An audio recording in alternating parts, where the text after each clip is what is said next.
We're going to talk about 6 schools and their recent recruiting developments, but I want to kick it off with Penn State, because Penn State has been hovering inside of the top 10 for a while now. They have the 10th ranked recruiting class in the 2026 cycle and 11 4-stars, 11 3-stars per the composite, 23 overall commits. Their average player rank per commit is an 89.46, and they currently have 241.49 points assigned to their 2026 recruiting class. Their top commit is safety Matt Sieg from McDonald, Pennsylvania, 75th overall player per 24/7 Sports. Their second best player is Kevin Brown from Harrisburg, Pennsylvania, 6'5", 270 offensive tackle, top 100 overall player. Some other players to look out for, going to share the remainder of their 4-stars here. Davion Brown, wide receiver from Virginia. Jackson Ford from Pennsylvania, an athlete. Troy Hunn, a quarterback from San Marcos, California. Messiah Mickens, running back from Harrisburg, Pennsylvania. Terry Wiggins from Coatesville, Pennsylvania, linebacker. Elijah Littlejohn from Charlotte, North Carolina, linebacker. Those are the remainder of your blue chip players per 24/7. And some 3-stars kind of on the edge there. Darrell Carey, safety. David Davis, athlete. And Pierce Peterson, tight end. They beat out Minnesota for him. Minnesota, speaking of which, not to get on a tangent, but Minnesota locking up the top 3 players in their state, all of them 4-stars, and Roman Voss, close to a top 100 overall player, and Minnesota beat out Alabama for him. So impressive by PJ Fleck there and the Minnesota staff. But as for Penn State, it feels like pessimism is sinking in with the fan base, and that's really all you can talk about in terms of recruiting is the fans' perspective. So often these staffs and these organizations operate behind closed doors, and if they're going to be honest with you, it's going to be about recruiting, or it's going to be about the roster. It's not going to be about recruiting. That's my bad for getting that mixed up there. But James Franklin is known notoriously as a coach who, pushes off injuries, doesn't like to talk about them, doesn't exactly keep the program super open. Penn State has 23 commits, again, average ranking per player of an 89.46, which is about a low-level 4-star, about a top 300, top 400 overall player. And of course, these rankings, these player ratings will update as they play their senior seasons, and Penn State may be able to flip some players later in the cycle. I know that they lost their top in-state player to Notre Dame, Joey O'Brien at safety.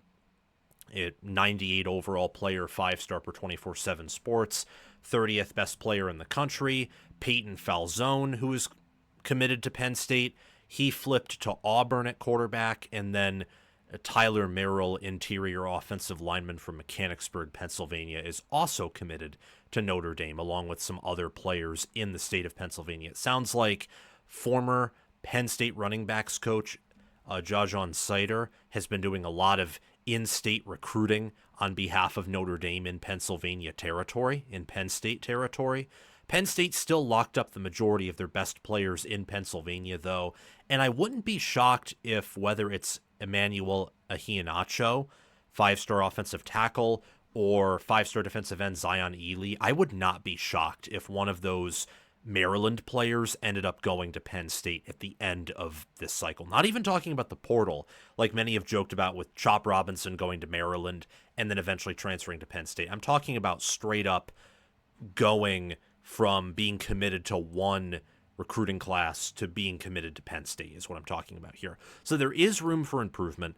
Ultimately, Penn State, in terms of paying high schoolers insane amounts of money, unless they have one of the biggest NIL budgets and they're one of the most progressive universities and collectives and alumni in terms of paying players, which they could be. I don't know if they are. If they're not going to be hashing out millions of dollars to high schoolers, because they're hashing out millions of dollars to many future NFL players on the roster that elected to come back and get paid handsome amounts of money. Aller's definitely making several $1,000,000. I imagine both the running backs, Singleton and Allen, are making $1 million plus in revenue. And look, with the new salary cap per schools, you can still pay players more than the salary cap by engaging with NIL collectives and businesses, and those things can be inflated or changed by market value. I mean, there's so much confusion with NIL, but there is a known with the fact that schools can now pay a few tens of millions of dollars to their student athletes. And for most schools, especially a school like Penn State, a lot of that's going to go to football. So they're paying a lot of players to stay on the roster, paid a lot of them to come back, and they have 23 commits. So they're probably going to get more. They're probably going to land over 25 at the end of the cycle, bring in a large class to supplant the outgoing production that will occur after the 2025 season concludes, when all of those NFL players, or the vast majority of them, run out of eligibility. The next program who has a feeling of pessimism surrounding them is Ohio State. Now, their class is ranked fifth. Why would the fifth-ranked recruiting class have pessimism surrounding it? Well, they have 19 commits, and many of the schools in front of them or around them have matched them in terms of total commits or even surpassed them. And Ohio State is a school that, look, they recruit highly at wide receiver every year. But looking at their current roster, they have 12 5-stars. 5 of them are wide receivers. One of them is C.J. Hicks, a player who many Buckeyes have told me is not playable if you want to win games. The other is Sonny Styles, who's the opposite. If you want to win big games, you play Sonny Styles. Very playable player. Could be a first-rounder, definitely a day 2 player at linebacker. Worst case scenario, he's playing on Sundays somewhere. Absolute worst case scenario. But then the other 5 5-stars, you have Caleb Downs, too. Almost forgot about him. But he transferred to Ohio State. But he's there. So you got Caleb Downs, you have Sonny Styles, C.J. Hicks. 2 of them are going to play. Hicks will be involved in the rotation. And then you have Devin Sanchez. You have Edric Houston. Houston can play, but he's a young player. He'll start, but he's young. You don't have any 5-stars on the offensive line, at least right now. You don't have a 5-star at running back. You have a 5-star at quarterback in Sayin, but again, he's young. And you have, I think, either Pettyjohn or Fahim Delane on defense is also a 5-star, but they're young, true freshmen. I think that there's pessimism surrounding Ohio State because offensive line recruiting has slowed down, although I still love the offensive line class. I don't think there's anything to complain about there. Sam Greer is an absolute animal, almost a top 100 player should be at the end of the cycle. Maxwell Riley is a top 100 player at offensive tackle. And by top 100 player, I mean overall, not at their position. I mean, these are high-level 4-stars we're talking about, and guys who could be 5-stars when it's all said and done. They have a player in Aaron Thomas, who's 6'7", 300, so he's got some upside there. A player in Tucker Smith, who Juck Bucks, someone I trust with evaluating recruits, has said is underrated, so I just trust him automatically. Shout out to him and the wonderful show that he does. You look at Ohio State's class, though, and to be fair, they have slowed down on O-line recruiting. It doesn't sound like they're going to get Felix Ojo. And then you look at the defensive line recruiting. Their best defensive line commit right now is Kari Wilder, 90 overall player per 24/7 Sports, 246th best player. He's from California. Damari Simeon is a defensive lineman from New Jersey. He is a 3-star per 24/7 Sports, not the composite, just a 3-star. Same thing with Cameron Brinkle. Could be someone who would evolve into a 4-star, but also could not. And they have missed, whether it's on Carter Meadows, whether it is on someone who, his name escapes me, but just committed to Ole Miss today, 4-star. They were in on him. Luke Wafel, used to think his name was pronounced Waffle, but indeed it is Wafel. Well, Luke Waffle, it sounded like he was waffling back and forth, pun intended, and USC decided to drop the mother of all bombs of an NIL deal on him, and Ohio State didn't match it. Whether they didn't because they didn't want to spend that much money or they couldn't, that's a topic for another day. And at the end of the day, they have someone who probably could play really good D-end in Sincere Johnson if he wanted to make the switch, 6'3", 225, top 100 overall player, top 10 linebacker nationally from Cleveland, Ohio. Nice pickup by James Laurinaitis, who I think is a wonderful, wonderful recruiter and coach for Ohio State. But there's pessimism, I think, surrounding the class because Ohio State wants their team to be complete. The fans do. And Ohio State has been a team that under Ryan Day has typically always lacked in one area or another. It used to be, after his first season in 2019, there wasn't really anything lacking. There wasn't. I mean, the receiver room wasn't what it is now, where you only need 2 seconds before someone's open, but it was still really, really good. Every position on that team was competent at the very worst and elite at the best. In 2020, the defense shows cracks. In 2021, it's almost Alex Grinch level bad. In 2022, the team's more complete, but the secondary is awful, to say the least. In 23, you begin to see major cracks on the offensive line. It looks like that's fixed in 24, but then Josh Simmons goes down, and that's revealed to kind of be a mirage, and the corner room is a little shaky. And then they win it all, but entering 25, D-line recruiting has been on kind of a downward trend for the past 2-3 cycles, despite finishing in the top 5 every season in recruiting. They've been at the bottom by a mile of all top 5 classes when it comes to recruiting high-end, top 100 caliber player defensive linemen. And it looks like that trend's going to continue, just as the offensive line in terms of depth and in terms of blue chip talent and specifically top 100 level talent is being fixed. And that has to be frustrating. And I understand why that is frustrating. Similar to Penn State, though, and even more so than Penn State, because I think Penn State right now, Ohio State's average ranking per player is a 92.65 in the 2026 recruiting class with 19 commits. And they still have a crystal ball for safety Braylon Womack, and I imagine they can get some other high-level players. They also have a lot of guys coming back for 2026. I would imagine with Day being a coach who has worked in the NFL before, with Patricia being a defensive coordinator who's only known the NFL and doesn't know college almost at all outside of what you can study and what he has learned so far being the DC with college players and practicing with them and coaching them up. I imagine Ohio State's looking at roster management a lot earlier than other teams are. I mean, this team last season, they nearly missed out on hosting a playoff game because they lost 2 games in the regular season. And a huge part of the reason why they won it all is because they had a ton of depth and a ton of fresh players. They don't necessarily have that this year, but hypothetically they'll have a lot of that in 26.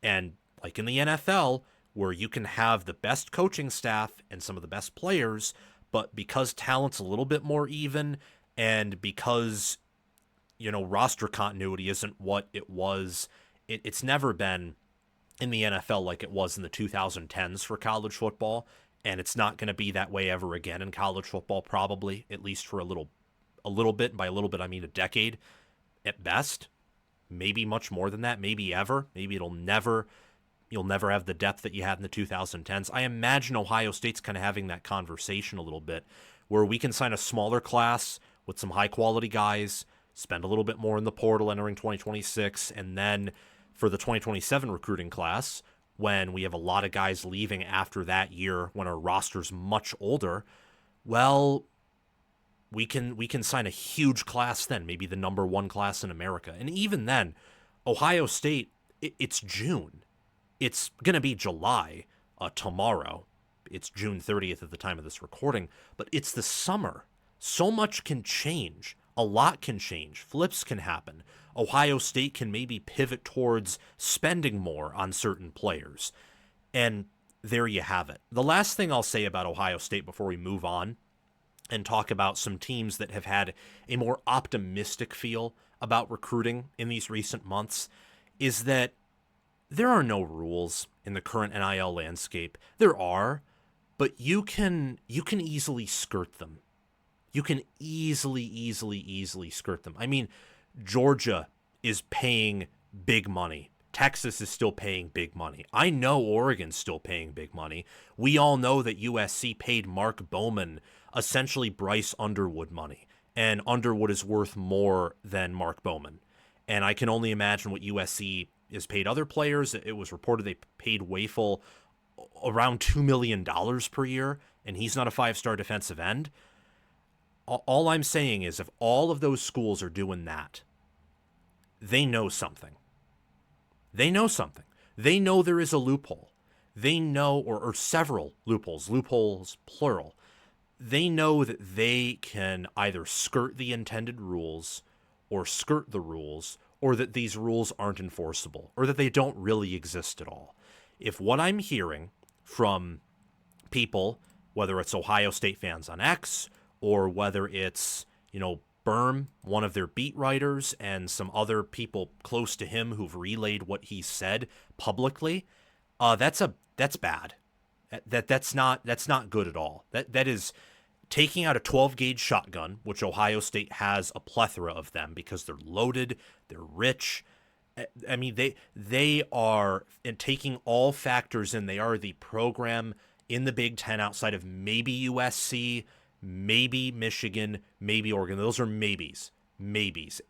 Like Ohio State, honestly, has a tie-breaking edge over all of them with their past history, with their current head coach in Ryan Day, who I think is the best in the Big Ten, would be the best in the nation if not for Kirby Smart. The fact that they have a whole state that is more dedicated to college football and to football in general than I think any other state in the Big Ten. To just put that out there. I think Ohio cares more about their football than probably any other state in the Big Ten. What you're doing is you're taking your advantage and you're either turning it off or you're turning your own advantage on yourself and you're blowing your foot off with the shotgun. It doesn't make any sense. It doesn't. There are no rules that people are breaking. That's not happening. Or if it is, it's not in the space of NIL. It just isn't. Read the fine text in the House settlement and then line it up with the fact that college football does not have a collective bargaining agreement. These players have not been, they have not agreed to have their salaries regulated. They haven't. I mean, look at what Florida State's doing. This is something that my friend Baldfather Betts told me. This is something that my friend Juck on Bucks has even relayed on his channel. And again, another shout out to Juck on Bucks and shout out to Baldfather Betts. Just look them up. Type their name in the YouTube search bar, first thing that'll come up there, and subscribe to them. They do wonderful work. Baldfather Betts on the betting side and game-by-game analysis side, Druck on Bucks with recruiting, a game-by-game analysis as well. Everything Ohio State football. The point that I was getting to is that, did I just forget what I was talking about? I was talking about recruiting and Ohio State, and then I decided to shout out Juck on Bucks and Baldfather Betts. I was talking about how Ohio State was turning off their advantage, which, I mean, that's what they're doing if the reports are true. Oh, yes, Florida State. Florida State is trying to get their players to sign a contract where every year their team can extend it for the same base salary at random and just keep them around, regardless of what they want. And if they want to leave, they would have to pay that salary to Florida State. So, for example, if Ohio State wanted to go in and a Florida State player is getting paid $1 million per year, and Ohio State says, hey, you're really good. We want to win it all in 2026. We'll pay you $1 million extra. Well, what they have to do is they raise $1 million. They have to then pay the player another $1 million because he has to pay back to Florida State, and then So you're out $2 million right there. And then you have to pay Florida State, the school, another $1 million to get him out. So that's $3 million right there. And it's a total ripoff for a player at Florida State, for example. And that's a school who probably to a certain degree is trying to use these new rules to their advantage. And that's not going to work. That's total loser energy from Florida State. And it's not going to work. Florida State under Mike Norvell is a lost program. They are not going to fix the issues that were prevalent last season. He is not going to win them a Natty. He will not win them the ACC consistently. Sweeney, in hindsight, was right about his approach versus Florida State's approach. He was, and that's something I underestimated of Dabo when it came to the portal and recruiting. He was right, and Mike Norvell was wrong. And as for Ohio State, I will close on this. If you're the Buckeyes, why handicap yourself? I mean, you are a winner from the standpoint of player NIL deals being influenced by their local market value. Because in Columbus, all anyone cares about is Ohio State football. And your brand is the largest in America, which means non-affiliated businesses that won't be checked by the clearinghouse will be more open to doing business with you because they'll have the most to gain from it than anyone else in all of college football. So I don't understand. If what is being said is true, I don't get it. Because at that point, what you've done is you've permanently missed out on some players that could be game changers, and you've lowered your ceiling. You've lowered your roster talent, at least probably in the future. Again, it is summer. So from those standpoints, I understand what the frustration is. But I trust Ryan Day ultimately. And you have a top 5 recruiting class. Like even if Ohio State is restricting themselves in the way that their fans and some beat writers are saying, they will be fine at the end of the day. Their recruiting will be just fine. They will never sign a recruiting class outside of the top 10. And if they do, then I'm not going to say that I was wrong in saying that, because something unforeseen would have happened. Either they got fired, which I don't think will happen, or new rules were enforced or made that somehow disproportionately affected Ohio State in a negative way. Under the current circumstances, they will never sign a recruiting class that said the top 10, ever. And most of their recruiting classes will be in that, top 5 or hovering around that 5 spot. And I say that because in recent memory, they haven't signed the number 2 or number 1 recruiting class. That's been Texas, that's been Georgia, that's been Alabama, that's been Oregon if you factor in the portal. Ohio State's typically been just anywhere from number 3 to number 5, and that's probably where they'll stay in the future. Maybe a little bit lower with USC getting re-engaged, with Oregon continuing to recruit at a high level. There's more teams competing for that number 1 spot. Well, it used to be just Alabama, Georgia, Ohio State, and maybe for some years Clemson. And the more competition you have for that top spot, especially if you're outside of the Deep South, so you don't have, natural close pipelines to just pull in-state talent from. Ohio football is good, but it's not Georgia football. It's not Texas football. Certainly not those two, but I'm not comfortable enough to say what else it isn't in the Deep South. Like Georgia, with Kirby Smart and how they're approaching things right now, and we're actually going to talk about Georgia here very soon. With how Georgia's approaching things, they're not going to sign a class ever under Smart that's outside of the top 4, outside the top 5. I mean, that won't happen. With Ohio State, because they're in the North, they don't have the same, conference or local pipelines that a Georgia or a Texas or now a USC does. Their recruiting floor might be lower than some schools at the top. I think it's lower than Texas. I think it's lower than Georgia. Could be lower than USC, depending on what USC does. Could even... Actually, no, that's it. So if your recruiting floor is the 4th lowest, it may be a little bit frustrating because it used to be the 3rd lowest or maybe the 2nd lowest.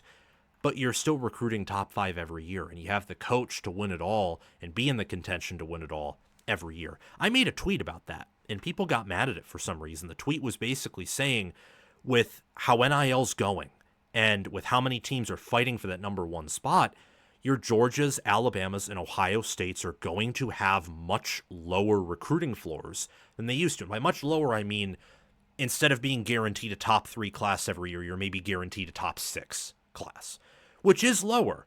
It is, and it's actually can be in some years significantly lower, but because you were significantly ahead of everyone else, you're still ahead of basically everyone else.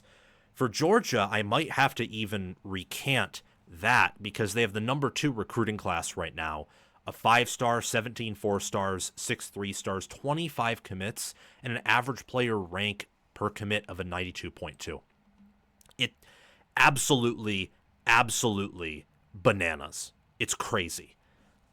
What they're doing right there. And let's go over some of their commits right now. So they have Jared Curtis ranked as the 3rd best quarterback in America right now per 24/7 Sports. Akeem Ogboku, offensive tackle from North Carolina, top 50 player. Jordan Smith, safety from Georgia, 4-star. Justice Fitzpatrick they got from Florida over Ohio State, and I believe, I don't know who else was the other contender, maybe Florida, maybe Miami, Florida, I forget. James Johnson, another top 100 player, defensive lineman from Florida.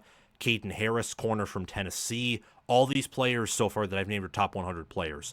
Zach Fort, safety from Florida, top 150 player.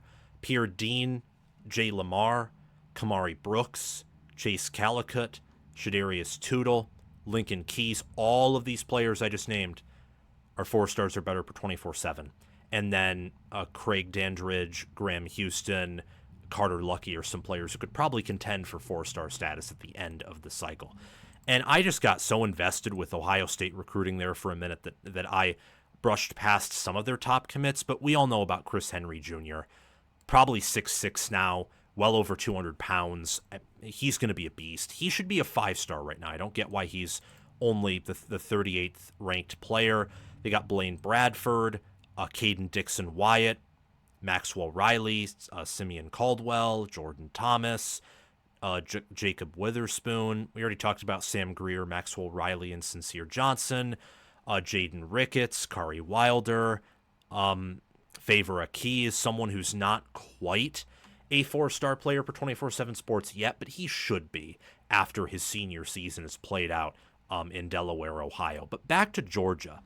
Georgia and Ohio State right now, fitting that they're back-to-back. It sounds like they're taking recruiting on opposite ends of the spectrum. That's kind of what it sounds like right now, where Georgia is going all out. Kirby Smart is saying, I'm not going to be hunted. They're paying players. They're ponying up deals. Now, I don't think Day is the opposite of Kirby in the way that he's willing to be hunted.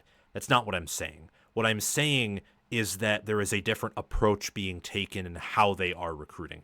I don't think Day views himself as being hunted right now whatsoever. I don't think that's the case at all. I think Day's mind is on other things, and he's coming off a national title win. That guy with a 70-10 record is not being hunted. But also, the guy who holds the longest regular season win streak, the longest overall win streak in SEC history, he is certainly not being hunted. Number 2 class, abundant optimism, 25 commits. I wouldn't be shocked if they surpassed USC for the number 1 class at the end of the year. Georgia is this team where you look at this season, or what could be this season's class for the 2026 cycle, ranked 2nd. You look at 2025, 2nd overall, just ahead of Oregon, who signed the highest quality class by a mile, but they lacked a little bit in quantity, where Georgia and Texas, who were number 2 and number 1 respectively, exceeded them. The 2024 cycle, Georgia signed 41 overall commits, 41 of them, so portal and high school. Number 1 overall class. 2023, number 2 overall class, ahead of Texas, behind Alabama. In the 2022 recruiting class, third behind Alabama, behind that A&M class that all fizzled out, failed to develop, or went in the portal, and ahead of Ohio State and ahead of Texas. And of course, in 2021, they were fourth, behind LSU, behind Ohio State, behind Alabama. And I mean, yes, there could be some 2020 players that are still on Georgia's roster, but they're I could probably count them with my hand, or maybe with both my hands, but certainly no more than that. Georgia is this team that has done this, and by this I mean lose a bunch of great underclassmen and seniors and juniors to the NFL, many of whom leave before they have to, and they just reload. Last season, everything went wrong for Georgia that could have. The quarterback regressed despite coming back. The O-line was banged up all season long. The secondary didn't pan out. The receivers panned out at this abysmal rate. Georgia couldn't run the football, even with Trevor Etienne and a talented offensive line. The defensive line, while good and great, had some inconsistencies at times. There was no tight end. Tight end dropped off massively with Bowers leaving. We knew it was going to be a drop-off, but I didn't think it'd be that big. Everything went wrong with Georgia. And yet they won the SEC. They won 11 games. They physically kicked Texas's butt and pulled their esophagus out of their mouth 2 times. The only reason Texas competed with them is because Texas had the air advantage. They had the much better secondary, much better wide receiver group, and the more talented quarterback. Georgia, especially their D-line versus Texas's O-line, just owned in the trenches, was more physical, was better coached, and that's why they beat them. And then entering the 2025 season, Georgia signed a class that per of 24/7 Sports was the best. Per the composite, it was the second best. This is at a high school. Their average player rank was a 93.03. The only teams that were better were Alabama, Texas, and Oregon, who signed anywhere from 2 to 8 fewer commits than Georgia did. Georgia has been bringing in a lot of bodies, and high-quality bodies, too. They have the number 1 head coach, a top 3 staff, and right now they have limitless recruiting momentum. That's terrifying to me. I would say right now they have the most momentum out of any program in recruiting. Notre Dame, Notre Dame has a lot of momentum. Michigan has a lot of momentum. Alabama has momentum. Oregon, I think, is about to regain a lot of momentum. And, of course, USC does. But with the staff and head coach combination, the recruiting and development and culture combination, you can't ask more out of Georgia right now. I mean, right now they have a higher quality class than USC. The only reason they're not number 1 ahead of USC is USC has 5 more commits, and if Georgia gets 2 more 4-stars, they probably take over that number 1 spot. And I imagine they're going to get a lot. They're going to get more players. I mean, they're in the running for Tyler Atkinson, for example, 5-star linebacker that Oregon, Texas, and Ohio State clearly want. All of his suitors are top 5 recruiting programs, and programs who at the absolute worst are top 8 in recent memory. They're in the running for him. They'll probably get him. I would venture it's going to be Georgia, Texas, or Oregon that ends up landing him. And if I were him, I would stay in the SEC, like just by recent track record on defense plus staff continuity. Like, I don't trust Lupoy at Oregon. Ohio State is a new DC in Patricia, who, yes, is an NFL guy, but there's newness there. And Georgia has this insane track record with linebackers. Texas, I think, is about to with where Anthony Hill will get drafted. And they're going to have the best defense in college football at best and a top 3 one at worst this coming year, which I don't think anyone else can say they have that high of a floor on defense that Texas should in 2025. So Georgia recruiting is on a tear. They're absolutely on fire. Michigan is too. Not nearly the same quality, 91.23 average rank per recruit, 18 commits, 8th ranked class. The optimism, though, for Michigan is budding, and it's budding because a few months ago they weren't even inside the top 50. Now they're inside the top 10. And for Michigan, I think it's more important to tell you who they can still get. because it sounds like their board is wide open. For Ohio State, for example, part of the reason I talked about them and how I understood the pessimistic point of view that a lot of their fans have about their class is it sounds like their board is pretty small from here on out. Now, again, it's summer. I think Ohio State's going to finish with a higher ranked recruiting class than Michigan because insert benefit of the doubt. That's what's always happened. Always happened. And not saying it can't happen, Michigan's probably in the best possible position they've ever been in to out-recruit Ohio State in a given cycle. But Ohio State's 1.42 points higher in average rank per commit than Michigan is, which is an insane bar to cross. It just is.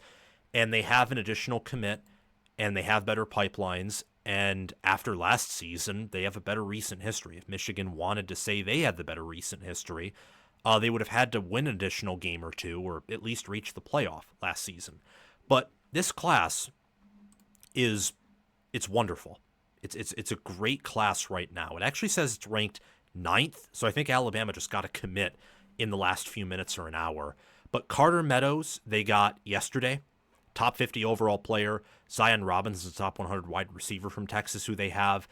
Titan Davis, Brady Smigiel, Andre Clark Jr., Malachi Lee, 6'6", 318 pounds from Hawaii. Michigan got him over Texas, Alabama, and Georgia. Alistair Vallejo, defensive tackle, 300-plus pounds from Texas. Mikhail Blade, kind of more of a hybrid player on the D-line from Chicago, Illinois. Matt Ludwig, those are all the 4-stars, and then Brody Jennings and Mason Bonner could maybe contend for being 4-stars at the end of the 2026 cycle. But with Michigan, see, a lot of these other teams, I haven't talked about a lot about who they're going after. For Georgia, Tyler Atkinson, the same thing for Ohio State, although it sounds like there's been a waning of the relationship there. You could say the same for Oregon, although we're not talking about them today. And then with Penn State, I've talked about some guys who they could flip, but those classes are all bigger than Michigan's or higher quality. And Michigan's been on a tear, and they have a donor base that probably isn't as widespread and maybe as diverse as USC's is in terms of the amount of ultra-wealthy alumni that are involved. But they have Larry Ellison as a part of their collective. And that's insane. It's honestly insane. The fact that they can have the second richest man in the world paying their players. And as I've mentioned earlier, there is nothing that is stopping this. There's nothing that's stopping it because Ellison's wealthy enough and he owns enough companies and businesses to where he can make himself unaffiliated. And then no one's checking him, from my understanding. There's people who will dispute with me on that, and I can see where they're coming from. But at this point, with how Georgia and USC and all these other schools are recruiting, I'm going to assume that there aren't many rules holding these teams back, unless we think cheating is so rampant that only 10% of places aren't overtly cheating. And maybe that is college football. I know cheating is a part of college football, but I don't think Smart or Sarkisian or Riley would be dumb enough to... I mean, what about Clemson? Clemson is a top 10 class after finishing almost outside the top 25 last year. They're definitely paying players. They're probably paying some of them handsome funds. To think that they are dumb enough to get themselves caught in an obvious web is, I think, a little bit misguided. But Michigan's going after Savion Hyder, 5-star running back, Calvin Russell, 5-star wide receiver. From what people have told me, it sounds like he's down to Michigan and Syracuse, but Michigan's probably in the lead. Celesi Moa, Devon Benjamin, John Turrentine III.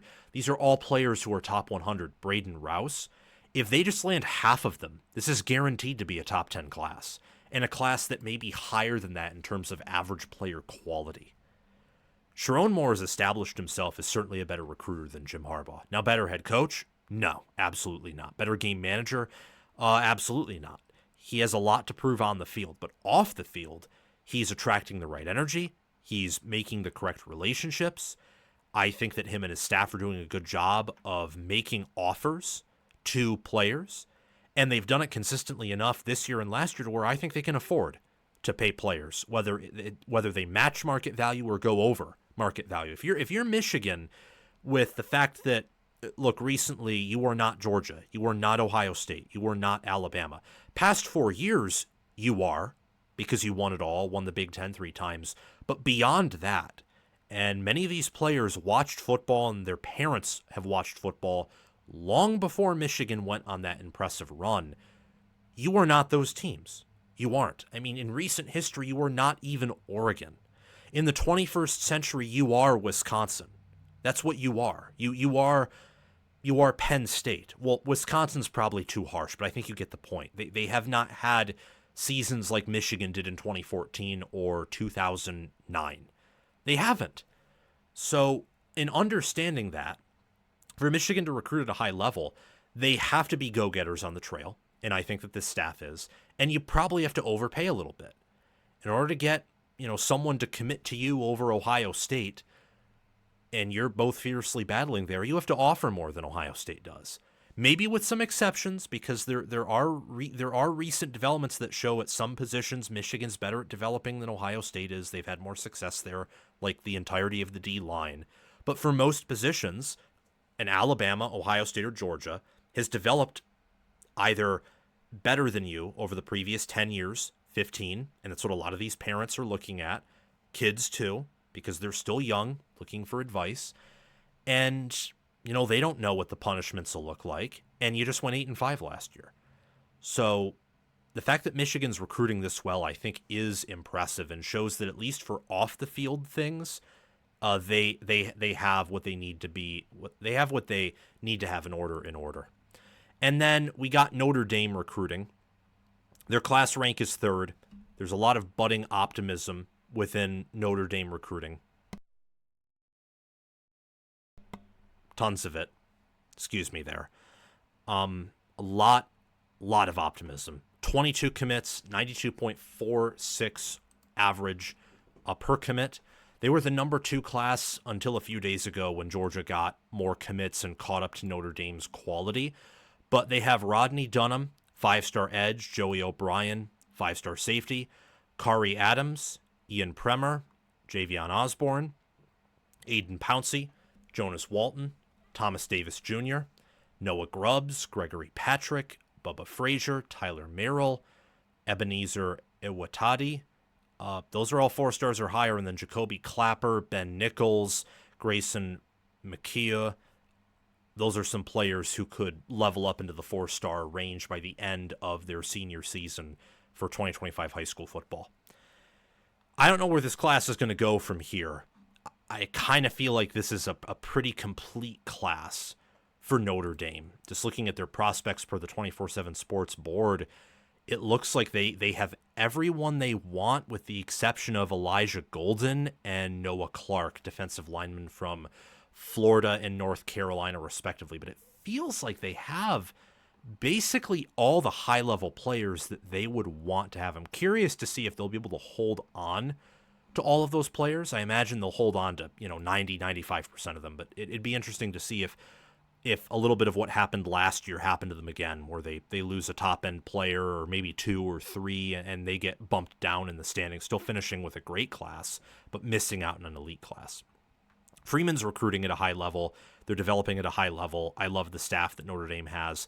It's very brief here because we haven't had a lot of recent news, a ton of it at least, with Notre Dame, but there's still a lot of optimism there because if they finish with the 3rd best class, and there's a chance they can, then that's a historic achievement and a historic class for Marcus Freeman and Notre Dame. And last but not least, this one will probably be brief too because there hasn't been much recent news with USC, but they have the number 1 class still, average player ranking of a 91.89, 30 total commits. Keeney Pepe, Mark Bowman, offensive tackle and tight end are the only 5 stars of the bunch, and they have top 100 players, Talanoa Ili, Samote Kadewanga, Jamian Winfield, Tomohini Topi, Deshaun Reddo, and then Elbert Hill, ironically, is just one spot removed from the top 100 there at corner. I mean, they have a wonderful, wonderful class. And I think they're mostly done, but I imagine that whether it's Jalen Lott from Frisco, Texas, athlete who 24/7 Sports lists as warm for USC, they're warm for Devon Benjamin, KJ Ford, someone told me they're out on him. Don't know how true that is, because it was actually a commenter on my video. But a lot of my viewers are intelligent, so I at least try and read what they say. This is a mostly, I think, complete class, but I wouldn't be shocked if maybe they made headlines and offered a high-level player a ton of money and just got him like that. And I think they'll keep a lot of these commits and probably add some more. I imagine they finish anywhere from 33, 34 to 35 commits is what they have for the 2026 class. I imagine is what USC finishes with. This is an elite class. And with the staff that USC has, they're going to develop this class rather excellently. So even without a lot of the recent developments, the fact they're keeping these players committed, and with the staff moves they've made, the future of USC is what looks bright. The present is where there are questions. But if they can survive the present, I love the future outlook for USC. I think that under the current rules, and if USC starts winning again, which I do think will happen, I'm picking them to reach the playoffs this year, USC is a really good shot of being the number one recruiting program moving forward. And at that point, you're talking about reigniting something as close to what you can get to the Pete Carroll dynasty at USC.